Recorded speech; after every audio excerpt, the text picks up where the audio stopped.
Bismillahirrahmanirrahim. Assalamualaikum warahmatullahi wabarakatuh. Alhamdulillah wassalatu wassalamu ala Rasulillah wa ala alihi wa ashabihi wa mawalah.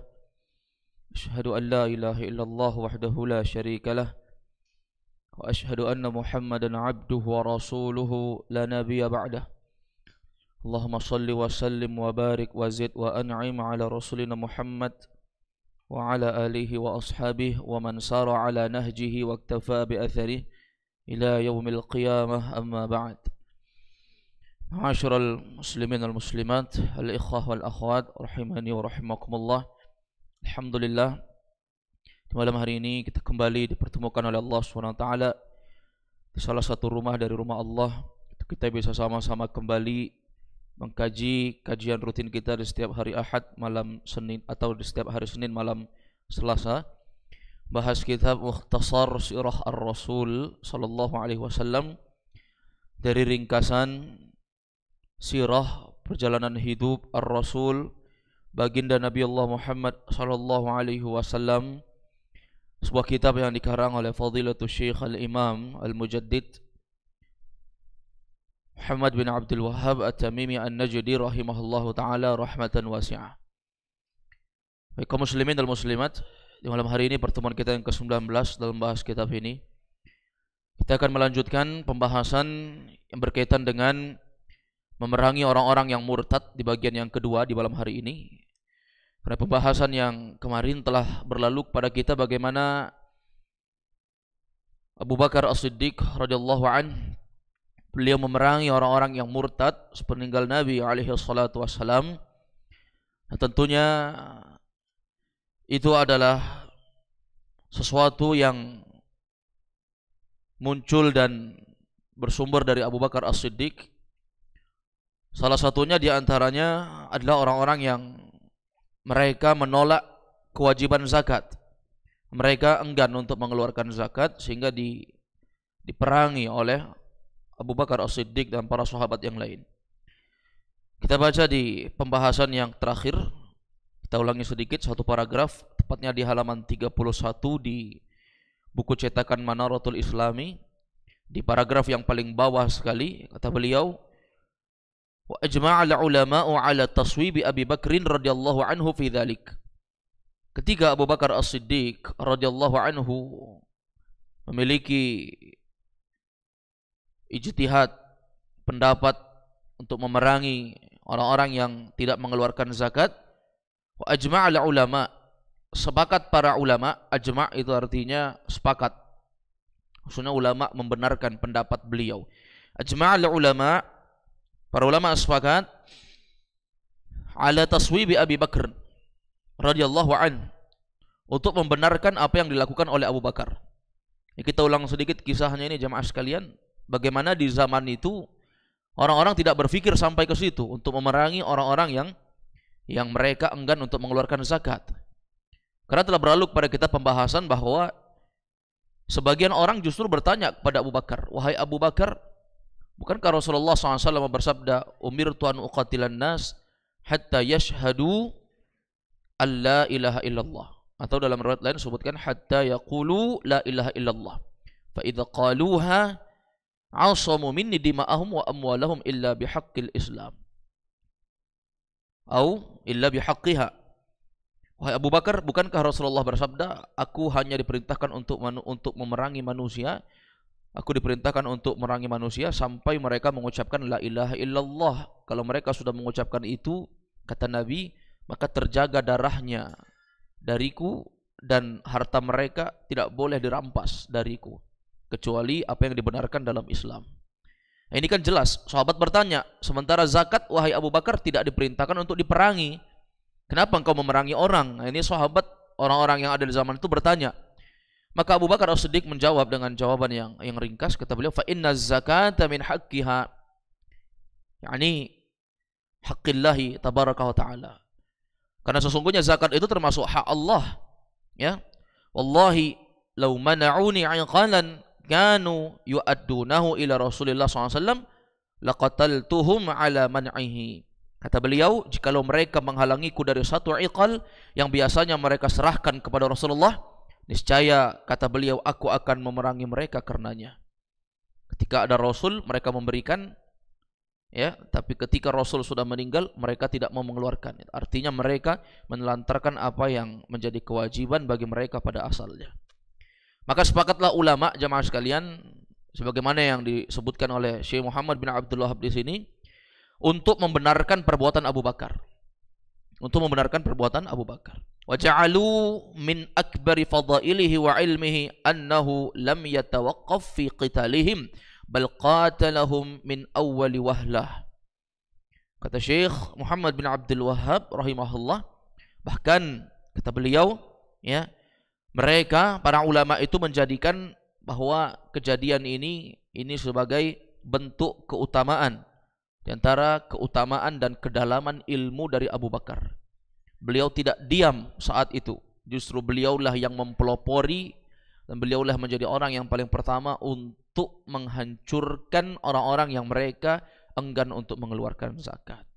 Ini ma'asyiral ikhwah azanallahu wa iyyakum. Wa 'arafu 'azarata fahmihi fi istidlalihi 'alaihim bid-dalili ashkala 'alaihim. Dan sungguh Abu Bakar radhiyallahu anhu, ya, atau para ulama wa'arafu, para ulama pun mereka mengakui, arafu yakni maksudnya mengakui, mereka mengakui azarata fahmihi, kedalaman ilmu Abu Bakar ini dalam memetik dalil yang mana sebelumnya orang-orang ragu, maka beliau menjelaskan sehingga tidak ada lagi keraguan. Faradda alaihim bidalilihim bi'ainih, maka beliau membantah pendapat orang-orang yang ada di zaman itu untuk tidak memerangi. Beliau jelaskan bahwa ini termasuk hal yang harus diperangi. Ma'annal mas'alata muwaddahah fil Qur'ani was sunnah. Sementara permasalahannya itu jelas dalam Quran dan sunnah. Ini ikhwan dan akhwat sekalian, pembahasan kita di pekan kemarin sampai di sini. Baik, kita lanjutkan. Kata beliau rahimahullahu taala, wa ammal Qur'anu faqauluhu taala. Ini dalil dari Al-Qur'an, dalil tegas dari Al-Qur'an untuk memerangi orang-orang yang mereka enggan mengeluarkan zakat. Di antaranya dalil penting ini, ya. Ini dalil yang butuh kita hafal dan butuh kita catat. Surah At-Taubah ayat yang kelima. Allah Ta'ala berfirman, فَإِذَا صَلَخَ الْأَشْهُرُ الْحُرُمْ فَاقْتُلُوا الْمُشْرِكِينَ حَيْثُ وَجَدتُّمُوهُمْ وَخُذُوهُمْ وَاحْصُرُوهُمْ وَاقْعُدُوا لَهُمْ كُلَّ مَرْصَدٍ فَإِنْ تَابُوا وَأَقَامُوا الصَّلَاةَ وَآتُوا الزَّكَاةَ فَخَلُّوا سَبِيلَهُمْ. Allah mengatakan, فَإِذَا صَلَخَ الْأَشْهُرُ الْحُرُمْ, apabila sudah habis masanya bulan-bulan haram itu. Kalau sudah habis bulan-bulan haram artinya boleh untuk diperangi, ya. Faqtulul musyrikin, bunuhlah orang-orang musyrikin itu, haitsu wajadtumuhum, dimanapun kalian mendapati mereka. Allah katakan bunuh mereka dimanapun kalian mendapati mereka. Wa khudhuhum, ya, tangkaplah mereka kata Allah. Wahsuruhum, kepunglah mereka. Waq'udu lahum kulla marsad, intailah mereka di tempat-tempat pengintaian. Artinya cegah mereka, ya, perangi mereka. Kalau mereka butuh dikepung, dikepung. Kalau mereka butuh diintai, diintai. Tapi ingat jemaah sekalian, waqtuluhum haitsu wajadtumuhum, bunuhlah mereka dimanapun kalian mendapati mereka. Para ulama menjelaskan bahwa yang dimaksudkan di sini itu tentunya merupakan hak penguasa, bukan orang-orang semuanya. Keumuman manusia boleh untuk membunuh siapa saja yang mereka anggap musyrik dan kafir. Tapi bunuh-membunuh itu merupakan wewenang penguasa, bukan wewenang orang-orang personan tertentu. Tapi ini merupakan hak penguasa untuk membunuhnya. Baik, dan untuk memeranginya. Kalau negara kita negara hukum, ya, Indonesia ini, maka berlaku dari hukum-hukum yang telah ditetapkan. Kalau memang tidak ada penetapan untuk orang yang tidak mengeluarkan zakat, tidak ada sanksi, maka itu semua, ya, adalah urusan penguasa dengan Allah Azza wa Jalla, bukan kita. Kewajiban kita hanya mengingatkan manusia, mengajak mereka untuk mengeluarkan zakat, mengingatkan mereka untuk hal yang seperti ini. Tapi ingat, Allah katakan fa in tabu wa aqamus shalah. Kalau orang-orang musyrik ini, orang kafir maksudnya, musyrik maksudnya orang-orang yang berbuat syirik. Artinya kafir, semua segala jenis agama selain Islam itu disebut dengan musyrik, apapun agamanya, ya. Baik. Fa in tabu, tapi Allah mengatakan di penutup ayat, tadi kan di awal sebutkan waqtuluhum haitsu wajadtumuhum, bunuh mereka dimanapun kalian dapati mereka. Jadi sudah kita beri tanda kutip, ini hak penguasa. Tapi ingat, Allah Azza wa Jalla menyebutkan fa in tabu, tapi kalau mereka tobat, maksudnya awalnya musyrik kan, tapi setelah itu taubat, wa aqamus shalah, mulailah dari bentuk taubat itu kan mereka kembali. Taubat itu kan dari kata ya taubah, inabah, artinya kembali kepada Allah. Kalau mereka taubat, di antara bentuk taubat ya aqamus shalah, mereka kembali menegakkan salat, wa atuz zakah, mengeluarkan zakat. Coba lihat ya, kita tahu kan ikhwah bersama bahwa salat itu kewajiban yang paling pokok dan merupakan amududdin, tiangnya agama. Coba lihat kalimatnya dalam ayat ini. Allah mengatakan fa in tabu, kalau mereka taubat. Ini kalau mereka taubat. Apa bentuk taubatnya? Yaitu pengamalan. Aqamus shalah wa atuz zakah. Mereka tegakkan salat, menunaikan zakat, mengeluarkan zakat. Ini dua amalan direntetkan dengan bergandengan dalam kalimat. Itu bukan faedah sembarangan jamaah sekalian. Adanya penggandengan dalam sebuah kalimat, ya, kata kemudian datang kata yang lain, digandengkan dua kata ini, itu faedah bahwasanya menunjukkan dua hal ini betul-betul sama dalam keagungannya. Sebagaimana salat itu adalah sesuatu yang betul-betul wajib dan harus dijaga, bahkan yang meninggalkannya kafir. Walaupun para ulama menyebutkan yang mantarakahu amdan, yang meninggalkannya dengan sengaja, kafir. Maka orang-orang yang mereka meninggalkan zakat itu juga sama. Sama halnya dengan dia meninggalkan salat. Ini dalil yang pertama yang ditinjau oleh Abu Bakar As-Siddiq radhiyallahu anhu. Jadi jelas sekali kepada kita ya. Dalil yang pertama kan tadi jelas ya. Kenapa bisa orang yang merangi orang yang meninggalkan zakat juga diperangi? Bukankah tidak ada dalam Islam syariat untuk memerangi mereka? Satu bantahan dari Abu Bakar. Abu Bakar bilang zakat itu haknya Allah. Kalau mereka meninggalkan hak Allah, berarti mereka meninggalkan konsekuensi kalimat syahadat asyhadu alla ilaha illallah. Itu satu ya. Yang kedua bantahan dari Quran dibawakan oleh Syekh, yaitu apa? Kalau mereka taubat dan mereka menegakkan salat serta menunaikan zakat, fakhallu sabilahum, biarkan jalan mereka. Maksudnya kalau mereka itu tidak salat, tidak mengeluarkan zakat, hadang mereka, dudukkan mereka, intai mereka, kepung mereka, bunuh mereka dimanapun kalian dapati mereka. Tapi kalau mereka taubat, apa yang dilakukan? Kalau mereka taubat jemaah sekalian, Allah katakan fakhallu sabilahum, biarkan jalan mereka, jangan ganggu mereka, karena mereka sudah taubat. Ini jelas ya.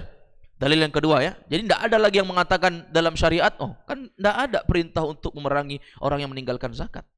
Dalam ayat jelas sekali Allah menyebutkan ya, kalau mereka taubat, tegakkan sholat dan bayar zakat, biarkan mereka berjalan, kasih langgeng jalan mereka.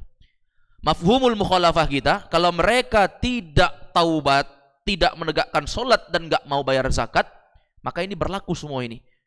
Waqtulul musyrikin haitsu wajadtumuhum, perangi orang-orang musyrikin dimanapun kalian dapati mereka. Waq'uduhum, dudukkan mereka. Wakhudhuhum, tangkap mereka, kepunglah mereka, intailah mereka. Kullama rasad, di tempat-tempat pengintaian. Semua berlaku. Tapi itu nggak berlaku lagi bagi orang yang sudah bertaubat. Dan orang yang bertaubat itu jamaah sekalian dimuliakan oleh Allah, ya, cukup dengan zahirnya saja. Nggak perlu kita untuk mengorek apa yang ada dalam hatinya. Paham ya? Seperti misalnya ada seorang mu'allaf yang baru kenal dakwah. Mu'allaf itu artinya orang yang dilembutkan hatinya. Mu'allaf itu hatinya harus sering-sering dilembutkan. Kalau ada mu'allaf, kita sering untuk kasih mereka. Makanya di antara zakat itu, dari orang-orang yang berhak untuk menerima zakat siapa? Ya mu'allaf kan. Agar mereka itu senang dengan adanya pembagian-pembagian kepedulian bagi orang-orang yang menjadi atau orang-orang yang memeluk agama Islam. Baik, ini ma'asyiral ikhwah wal akhwat rahimani wa rahimakumullah ta'ala. Itu dalil yang sangat jelas. Kemudian dalil dari sunnah. Dalil dari as-sunnah. Kata Syekh Muhammad bin Abdul Wahab, wa fis sahihain. Dan disebutkan dalam kitab as-sahihain. Kalau kalimat as-sahihain itu maksudnya kitab Sahih Bukhari dan Sahih Muslim. Datang dengan kalimat as-sahihain. Sahih Bukhari karangan Imam Al-Bukhari. Ya, nama beliau Muhammad bin Ismail bin Ibrahim bin Mughirah bin Bardizbah Al-Ju'fi Al-Bukhari. Itu namanya. Adapun kitab Sahih Muslim itu karangan murid beliau, Imam Bukhari punya murid namanya Imam Muslim bin Hajjaj bin Muslim Al-Kushairi An-Naisaburi. Ya, kenal dengan Imam Muslim bin Hajjaj Muslim. Itu murid Imam Bukhari ya. Dia juga mengumpulkan beberapa hadis-hadis sahih dan beliau memberikan nama Sahih Muslim. Sahih Muslim. Tapi dari segi tinjauan guru dan murid, Imam Bukhari itu lebih senior dan beliau guru. Imam Muslim itu murid. Baik. Ma'asyiral ikhwah, dalam kitab Sahihain, jadi istilah Sahihain itu maksudnya Sahih Bukhari dan Sahih Muslim ya. Anna Rasulullah sallallahu alaihi wasallam annahu qala. Rasulullah sallallahu alaihi wasallam bersabda, "Umirtu an uqatilan nas." Kata Nabi, aku diperintahkan untuk membunuh manusia, memerangi manusia. Hatta yashhadu an la ilaha illallah. Sampai mereka bersaksi bahwa tidak ada Tuhan, tidak ada ilah sesembahan yang berhak disembah untuk disembah dengan sebenarnya kecuali Allah. Ya. Jadi mereka nggak diperangi lagi kalau sudah syahadat. Dan syahadat tadi sudah kita sebutkan. Kalau seorang muslim itu zahirnya saja jadi penilaian. Kalau ada mu'allaf, ya cukup kalau dia sudah mengucapkan kalimat la ilaha illallah, dia menjalankan tugasnya sebagai seorang muslim, dia sholat, dia puasa di bulan Ramadan, sudah itu cukup. Tidak perlu lagi kita mengorek apa yang ada dalam hatinya. Jangan-jangan kamu masuk Islam hanya untuk mendapatkan zakat misalnya. Jangan kamu masuk Islam hanya untuk mendapatkan pembagian. Jangan kamu masuk Islam hanya untuk mendapatkan warisan karena bapakmu muslim. Kalau engkau kafir, engkau nggak dapat warisan. Tapi karena bapakmu muslim, engkau kafir, engkau masuk Islam supaya dapat warisan. Kita nggak perlu untuk suudzon dengan apa yang ada dalam hati manusia. Ya, yang intinya zahirnya nampaknya dia sudah muslim, sudah hakikat itu dia muslim. Kita nggak perlu lagi memerangi dia karena hakikatnya dia seperti ini dan seperti ini. Itu urusan dia dengan Allah, bukan lagi kita. Ini ma'asyiral muslimin, a'azanallahu wa iyyakum. Kemudian kata Nabi, aku diperintahkan untuk memerangi manusia sampai mereka satu, syahadat kepada Allah wa anna Muhammadan Rasulullah. Yang kedua, dia juga harus bersaksi bahwa Muhammad itu adalah utusan Allah. Ini satu paket ya, dua kalimat syahadat. Artinya apa? Kalau mereka sudah syahadat dan sudah mengucapkan dua kalimat syahadat itu, kemudian dia harus melakukan kewajibannya sebagai muslim. Bukan hanya mereka itu mengucapkan kalimat la ilaha illallah saja, tapi mereka ya tidak melakukan tugas sebagai seorang muslim. Apa tugas sebagai seorang muslim? Wa yuqimus shalah, mereka tegakkan salat, wa yu'tuz zakah, mereka menunaikan zakat.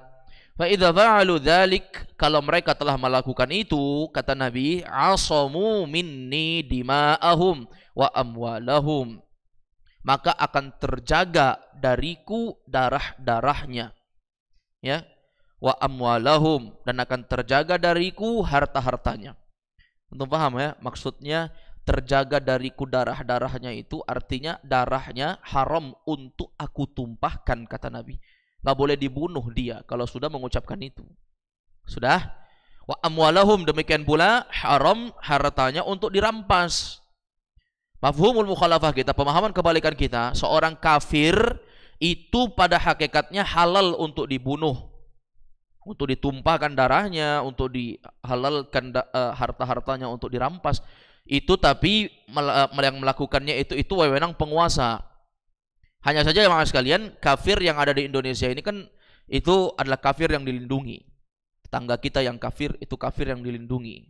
Mereka membayar jizyah setiap tahun, bayar upeti, ya. Ada perjanjian damai misalnya dari muslim dan kafir, atau seorang kafir yang masuk di negara muslim tinggal di sana, ini dilindungi mereka, tak boleh dibunuh, ya. Kafir yang boleh dibunuh itu adalah kafir harbi saja, kafir yang memang yang boleh untuk dibunuh. Ini ma'asyiral ikhwah a'azallahu wa iyyakum. Kecuali apa? Illa bihaqqil Islam, kecuali boleh ditumpahkan darah dan diambil hartanya secara paksa, kecuali dengan apa yang dibenarkan dalam Islam. Wa hisabuhum 'ala Allah, dan hisabnya, perhitungannya itu adalah di sisi Allah. Ya, perhitungannya di sisi Allah. Tuh, lihat ya, ini jelas ya. Artinya orang yang tidak melakukan zakat, mereka boleh untuk dibunuh. Makanya Abu Bakar memetik dalil di sini, ma'asyiral ikhwah.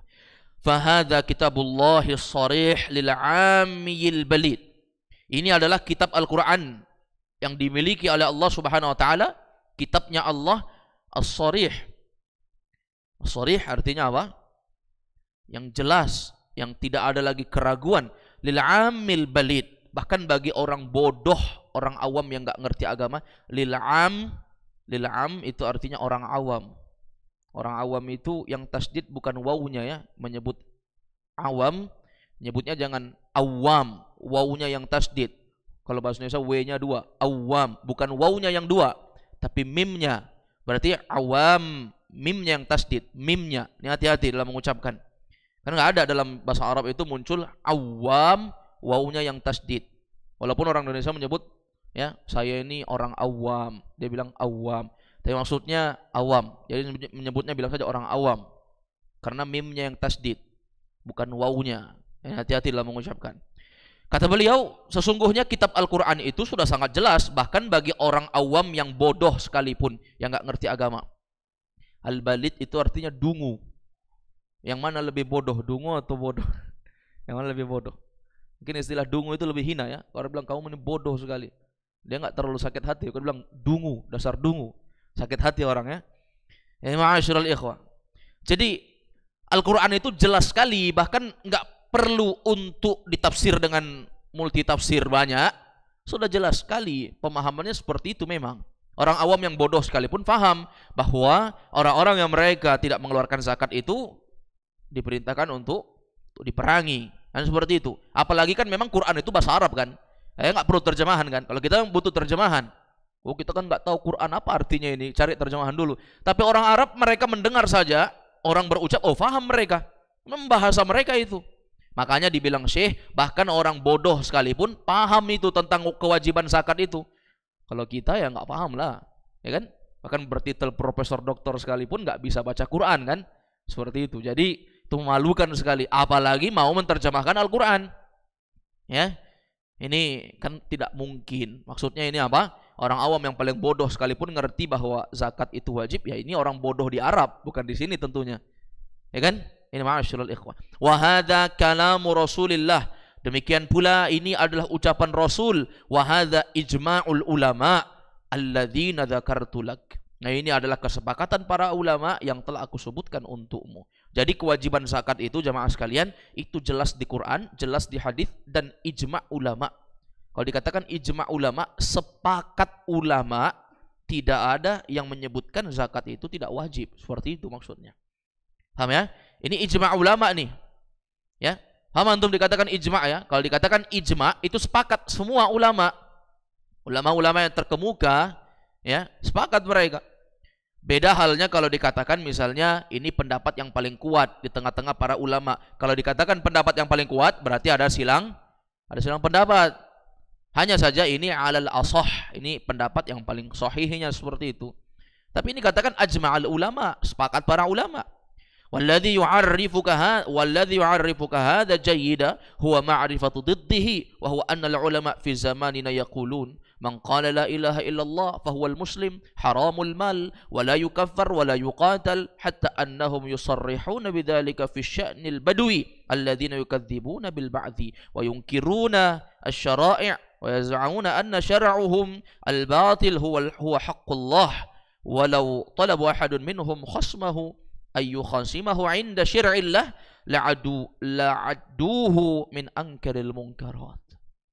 Kata Syekh Muhammad bin Abdul Wahhab At-Tamimi An-Najdi rahimahullah ta'ala rahmatan wasi'ah, kata beliau, dan orang-orang yang yu'arrifuka hadha jayyida, orang-orang yang faham tentang perkara ini dengan pemahaman yang baik, ya, kalau dia sudah paham tentang ini dengan pemahaman yang baik, huwa ma'rifatu diddihi, maka hal ini dapat engkau pahami dengan kebalikannya. Kalau kita sudah paham ya, maka kata beliau engkau dapat melihat kebalikannya. Apa itu? Wa huwa annal ulama fi zamanina, bahwasanya para ulama di zaman kita sekarang ini yaqulun, ada di antara mereka yang mengatakan man qala la ilaha illallah fahuwal muslim. Siapa yang mengucapkan la ilaha illallah dia muslim. Benar tidak? Sebagian ulama ada yang mengucapkan kalau orang mengucapkan la ilaha illallah sudah dia muslim. Haramul mal, haram hartanya untuk dirampas. Haramud dam, haram darahnya untuk ditumpahkan. Wala yukaffar wala yuqatal, dia enggak boleh dikafirkan dan enggak boleh untuk dibunuh. Jadi kata ulama, hatta annahum yusarrihuna bidzalika fi sya'ni al-badwi alladzina yukadzibuna bil ba'thi. Bahkan mereka mengatakan atau bahkan mereka menyatakan, yusarrihun itu menjelaskan, menyatakan. Bahkan mereka menyatakan bahwa ya itu sama dengan orang Badui, alladzina yukadzibuna bil ba'tsi, yang mereka mendustakan hari kebangkitan. Ini sebenarnya keliru jemaah sekalian. Ya, kalau dia mengatakan orang mengucapkan la ilaha illallah dia muslim, ya nggak perlu dilihat amalannya apa. Yang penting dia sudah ucapkan la ilaha illallah. Ini kan keliru. Kalau ada kafir mengucapkan la ilaha illallah tapi dia nggak lakukan konsekuensi la ilaha illallah itu, kan ini nggak dikatakan sebagai muslim. Makanya orang yang masuk Islam itu harus ditanya dulu dalam hatinya. Nggak boleh misalnya, oh saya mau masuk Islam Pak, bisa nggak Bapak mengislamkan saya? Oh bisa, ikuti saya. Dia baca syahadu la ilaha illallah, syahadu anna Muhammadan Rasulullah. Sudah, Bapak muslim.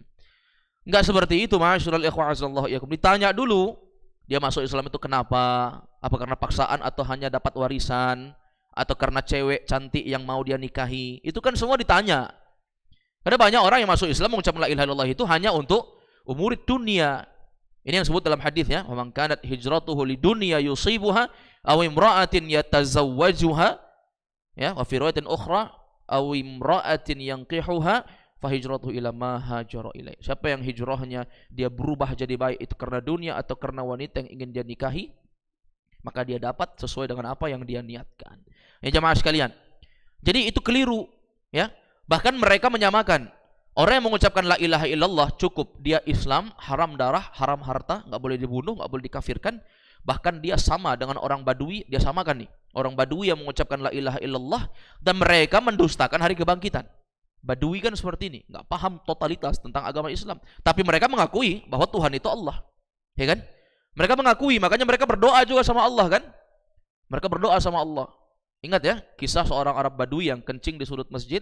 Ketika sahabat marah sama dia, ini hadis Anas bin Malik, riwayat Imam Al-Bukhari, Imam Muslim. Ketika sahabat marah sama dia, ya, Nabi nggak ikut-ikut marah. Bahkan kata Anas bin Malik, "Fanahahumun Nabi SAW." Nabi larang orang-orang untuk memarahi Arab Badui itu. Tapi apa yang terjadi? Ya, Arab Badui ini terlanjur kecewa dan marah dengan para sahabat. Akhirnya dia berdoa kan? Apa doa dia? Ya Allah, rahmatilah aku dan Muhammad saja. Wala tarham ma'ana ahada. Jangan kau berikan rahmatmu kepada selain kami. Dia doa sama Allah kan? Berarti Badui ini apa? Nggak ngerti dia fungsi masjid apa. Dia kencing di masjid. Makanya Nabi nasihati, "Inna hadhil masajid la tasluhu li syai'in minal bauli walal qadar." Ini masjid nih, nggak cocok orang buang air kecil, buang air besar di sini.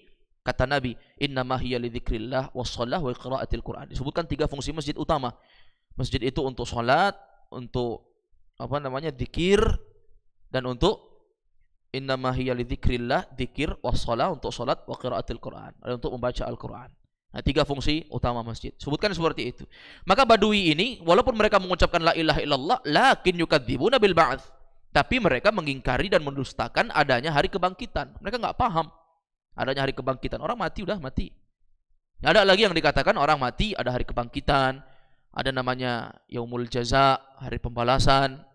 Ada yaumul mizan, hari penimbangan amalan. Ada namanya yaumul mahsyar, hari pengumpulan manusia. Ya. Nah, ini mereka nggak paham tentang ini dan mereka tidak meyakini itu. Ya, wa yunkiruna syara'i', dan mereka mengingkari syariat-syariat. Cocok nggak dibilang muslim? Ucapkan la ilaha illallah saja, modal la ilaha illallah, tapi nggak melakukan syariat, mengingkari hari kebangkitan. Sepakat ulama ya, orang yang mengingkari hari kebangkitan atau mereka mengingkari satu saja jenis syariat, maka mereka kafir bittifaqil ulama. Sepakat para ulama, ya. Wa yaz'umuna anna syar'uhumul batil huwa haqqullah. Dan mereka menganggap bahwa syariat mereka yang batil itu lebih benar daripada syariat Allah. Luar biasa ini. Dia menganggap keyakinan dia lah yang paling benar. Walau talaba ahadun minhum khusmahu ayu khasimahu 'inda syari'illahi la'adduhu min ankaril munkarat. Andai kata salah seorang mereka mengajak lawan debatnya untuk menyelesaikan perdebatan berdasarkan hukum syariat Allah. Misalnya adalah orang ya di antara mereka, orang-orang kafir dan orang-orang Badui ini yang ngajak debat dan menyelesaikan perdebatannya itu pakai hukum syariat. Maka niscaya mereka, kata Syekh Muhammad bin Abdul Wahab, la'adduhu min ankaril munkarat. Mereka akan anggap itu sebagai kemungkaran yang paling mungkar. Enggak mau pakai syariat mereka nih. Ya kan? Bal min haitsul jumlah, bahkan secara umum, innahum yakfuruna bil Qur'an min ahlihi wa ila min awwalihi wa ila akhirih. Bahkan secara umum, secara totalitasnya, hampir semua di antara mereka itu mereka mengingkari Al-Quran. Yakfurun Al-Quran maksudnya mengingkari Quran ya. Jangan diterjemahkan mengkafirkan Quran. Ya, karena Quran itu bukan orang. Ya, yang dikafirkan itu kan orang, makhluk. Maka sesungguhnya mereka innahum yakfurun. Yakfurun diartikan di situ mengingkari, karena orang kafir itu artinya orang ingkar. Bisa dibilang kufur. Kufur itu perbuatan ingkar. Kamu ini telah berbuat sesuatu yang kufur. Kalau perbuatannya dibilang kufur ya, orangnya dibilang kafir. Ya, ini sama dengan musyrik dan syirik. Syirik perbuatannya, musyrik orangnya. Kufur perbuatannya, kafir orangnya. Sesungguhnya mereka mengingkari Quran dari awal sampai akhir. Ya, orang-orang yang mengucapkan la ilaha illallah saja menolak hakikat keislaman. Demikian pula orang-orang Badui yang enggak mengerti tentang Islam, yakfuruna bidinir rasuli kullihi, mereka mengingkari agamanya Rasul semuanya. Coba lihat ya, yakfuruna bidinir rasul. Kalimat ar-rasul itu datang dengan alif lam, itu ada faedah ya. Itu alif lam ta'rif namanya, alif lam ta'rif. Kalau misalnya datang dengan kalimat rasul, rasul kan banyak. Umum dia kan nakirah. Tapi kalau datang dengan kalimat ar-rasul itu jadi ma'rifah. Yang dimaksudkan adalah Muhammad sallallahu alaihi wasallam. Paham ya? Baik, seperti ini. Makanya buku kita ini juga Mukhtasar Sirah Ar-Rasul. Datang dengan kalimat Ar-Rasul itu alif lam ta'rif, ya, dia mema'rifahkan, menentukan sesuatu yang asalnya umum. Rasul kan banyak. Kalau pakai alif lam berarti maksudnya Nabi Muhammad.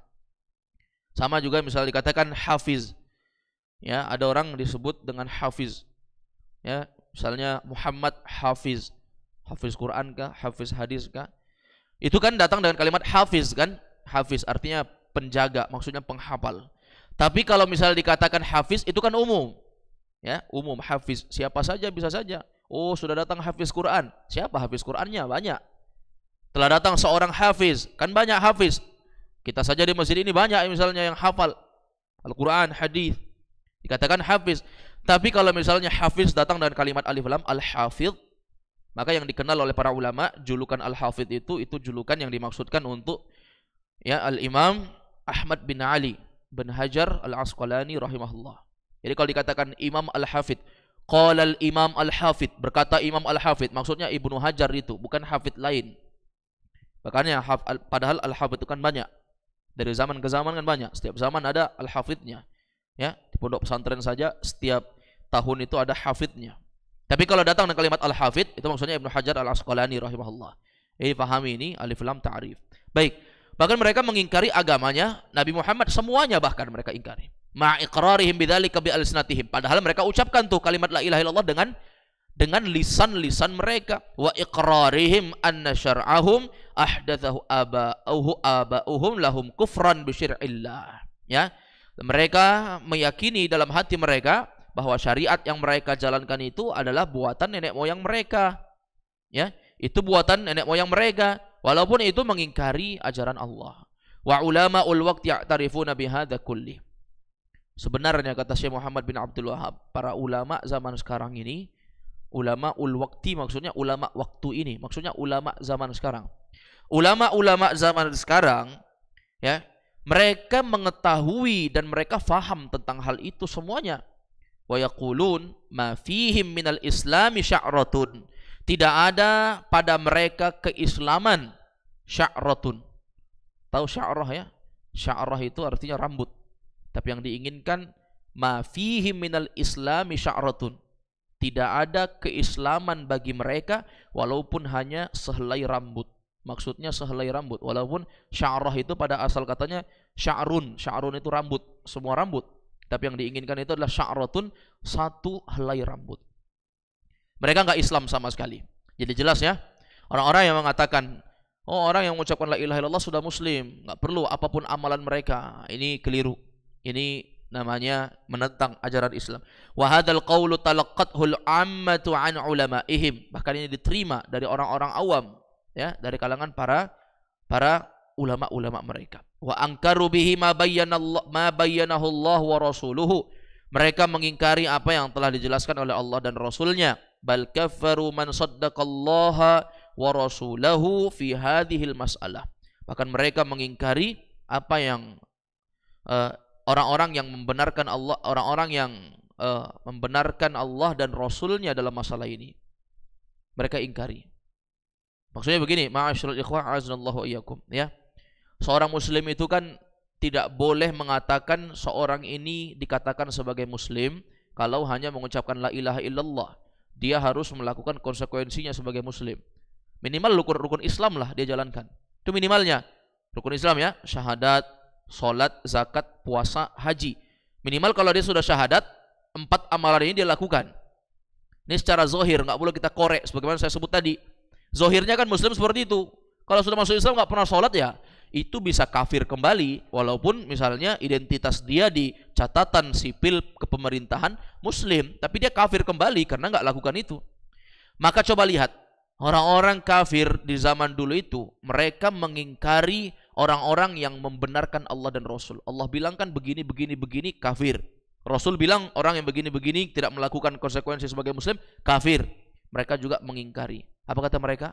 Waqalu, ini ucapan mereka nih, sombong sekali. Man kafara musliman faqad kafar. Siapa yang mengkafirkan muslim, mereka juga kafir. Ya. Ini keliru jamaah sekalian. Siapa yang mengkafirkan muslim, dia kafir. Bagaimana caranya? Kalau memang dia muslim, tapi dia telah terjatuh di dalam kekafiran yang Allah telah jelaskan bahwa pelaku yang melakukan ini kafir. Nabi jelaskan orang yang terjatuh dalam dosa ini kafir. Ya dia kafir kan? Bagaimana bisa kita mengatakan siapa yang mengkafirkan muslim dia kafir? Ini ma'asyiral ikhwah, mengucapkan kalimat kafir itu enggak sembarangan memang. Bukan kata Nabi SAW, man qala li akhihi ya kafir, disebutkan dalam riwayat Imam Al-Bukhari dalam kitab Al-Adabul Mufrad. Ya, Nabi mengatakan siapa yang mengatakan kepada saudaranya, wahai Anda kafir, ya, maka kalimat kafir yang diucapkan untuk saudaranya itu akan terpental naik ke atas langit, diperhadapkan ke hadapan Allah. Kalau memang saudaranya itu benar kafir, kalimat itu terpental kepada dia, orang yang dikatakan kafir. Tapi kalau orang itu tidak kafir dan kita mengatakan dia kafir, kalimat itu kembali kepada diri kita sendiri. Oh, berbahaya sekali ma'asyiral ikhwah azanallahu iyyakum. Orang yang kafir kan artinya apa? Amalnya terhapus, totalitas nol lagi. Ya. Artinya dia bermula untuk memulai amalan-amalan baru lagi. Semua yang sudah diamalkan semua terhapus. Itu kan kafir namanya. Itu orang murtad seperti itu. Ini ma'asyiral ikhwah. Jadi mereka ini mengucapkan demikian. Man kaffara musliman faqad kafar. Siapa yang mengkafirkan seorang muslim, kafir. Tapi memang benar Allah telah mengkafirkan, apa boleh buat? Kita ucapkan itu karena Allah yang sebutkan. Apalagi Rasul menyebutkan demikian. Seperti misalnya Nabi mengatakan al-ahdu bainana wa bainahum as-shalah faman tarakaha faqad kafar. Perbedaan muslim dan kafir tentang permasalahan salat. Siapa yang meninggalkan salat sungguh dia telah kafir. Para ulama mensyarah hadis ini, yang dikafirkan secara ijma' ulama adalah man tarakas shalah amdan. Siapa yang meninggalkan salat dalam keadaan sengaja dan dia menentang kewajiban salat. Adapun orang yang meninggalkan salat dalam keadaan tasahulan, bergampangan, ya, hanya bermalas-malasan atau takasulan, kata ulama, hanya bermalas-malasan atau bergampang-gampangan, nanti sajalah, saya mencuci dulu, saya mandi dulu, saya tidur dulu, akhirnya meninggalkan sholat. Ini tidak kafir. Paham ya? Jadi ini jelas sekali. Terus apa yang buat kita ragu untuk mengucapkan? Sudah jelas dari Allah SWT dan Rasulnya. Jadi kita nggak ragu lagi kalau seperti itu jamaah sekalian. Kita tidak ragu lagi dengan itu. Ini ma'asyiral ikhwah, a'azzanallahu wa iyyakum. Fal muslim, kata beliau, indahumul ladzi laisa ma'ahu minal islami sya'ratun. Maka seorang muslim di sisi mereka itu, ya, di sisi mereka yaitu orang-orang yang tidak ada sama sekali keislaman, ya, bersama mereka sehelai rambut pun. Illa annahu yaqulu bilisani, kecuali yang penting mereka katanya hanya mengucapkan la ilaha illallah saja. Wa ab'adun nas an fahmiha wa tahqiqi matlubiha ilman wa aqidatan wa amala. Bahkan mereka itu orang yang sangat jauh pemahamannya dari merealisasikan, ya, ajaran Islam, ilmu, amal, akidah dan hal-hal yang lain. Wallahu a'lam bishawab. Ini pembahasan dapat kita bahas di pertemuan kali ini, ya. Insyaallah nanti akan ada penjelasan sedikit dari Syekh Muhammad bin Abdul Wahab. Sudah jelas tadi ya, dalil dari Quran dan dalil dari hadis mengenai wajibnya memerangi orang-orang yang mereka mengingkari kewajiban zakat. Hanya saja nanti ada pembahasan berikutnya, dan ini pembahasan terakhir kita jamaah sekalian. Di dalam bab beliau akan membawakan kepada kita dalil-dalil tambahan mengenai, ya, wajibnya memerangi orang-orang yang mereka mengingkari zakat, dan wajibnya memerangi orang-orang yang mereka ya tidak melakukan konsekuensi sebagai muslim. Nanti akan ada dalil yang pertama, dalil yang kedua, dalil ketiga, dalil keempat, dalil kelima, dalil keenam, dalil yang ketujuh. Sampai dalil yang ketujuh ini masih lumayan panjang. Dalil-dalil tambahan dari Syekh ya, bahwa seorang muslim itu ketika dia mengucapkan la ilaha illallah dia harus menjalankan konsekuensinya. Setelah selesai dalil-dalil ini baru kita masuk pembahasan inti dari sirah Nabi, mulai dari nasab Nabi, perang tentara bergajah sebelum Nabi lahir ya, saat Nabi lahir itu di tahun gajah, itu nanti akan diceritakan ikhwah. Demikian pula wafatnya bapak Nabi yaitu Abdullah, dan wafatnya Abdul Muttalib dari kakeknya Nabi, dan seterusnya dari kisah perjalanan Nabi alaihi salatu wassalam. Semoga Allah mudahkan urusan kita untuk membaca pembahasan sirah ini. Semoga Allah memberikan pemahaman kepada kita dengan pemahaman yang baik dalam memahami sirah pelajaran Nabi SAW ini. Hadza huwa wa sallallahu wasallama ala nabiyina Muhammad wa ala alihi wa sahbihi wa sallam. Subhanakallahumma bihamdik asyhadu an la ilaha illa anta astaghfiruka wa atubu ilaik. Assalamualaikum warahmatullahi wabarakatuh.